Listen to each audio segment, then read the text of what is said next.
तारिखखौ जों थिग खालामनाय जायाखैब्लाबो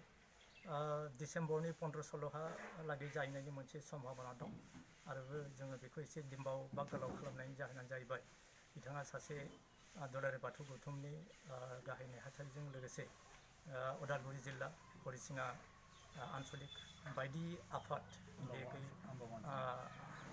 बर' फरायसा आफाद साहित्य सभा बा बायदि समाजजों बिथाङा बिराद मोनसे लोब्बा दङमोन बिथांनि बिराद गोहोमा दङमोन बेनिखायनो रायजो राजानि गेजेरजों साननायनि गेजेरजों बिथांनि मोनसे लाइफ स्केट्स बर'नि बिराद गोनांथिथार साननानै मोनसे जों एसे सम लानांबाय बिनि थाखायनो जोङो एसे फोलावनानै फैगौ डिसेम्बर बे दान बोसोरनिनो डिसेम्बर दाननि 15-16 तारिखआव जों थि खालामनाय आरो बेयाव लोगोसे जोङो बिथांनि जाहाथे मोनसे गोसोखां माने मुसुखा जाहाथे जों बयबो नुबानो बिथाङा सासे गोख्रों मावथि बेखौ माने सानबाय थायो बेनि थाखाय जों मोनसे मुसुखा बानायनानै थियारि खालामनाय गिबियावनो खुलुमबाय उदालगुरि जिल्ला दुलाराय बर' फरायसा आफादनि थुनलाइयारि नेहाथारि सिरागोना दिनै आं बे बालिस्तानि 1 नं बालिस्तानि गोथार बाथौ थानसालियाव बिथां माने जाथाव रुंसारि बुदावला दैमारिनि श्राद्धनि जि आरसि दाफुंनाय बेयाव आङो दान्दिसे सफैनानै दुलाराय बर' फरायसा आफादनिफ्राय फंनैसो एसे दुखु फोरमायनो सानदों आरो लोगोसे फैबाय थानाय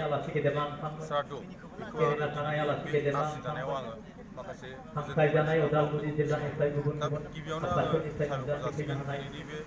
आरसि दानायाव दुलाराय बाथौ गौथुमनि मिरु आफादनि जिल्ला आफादनि आरो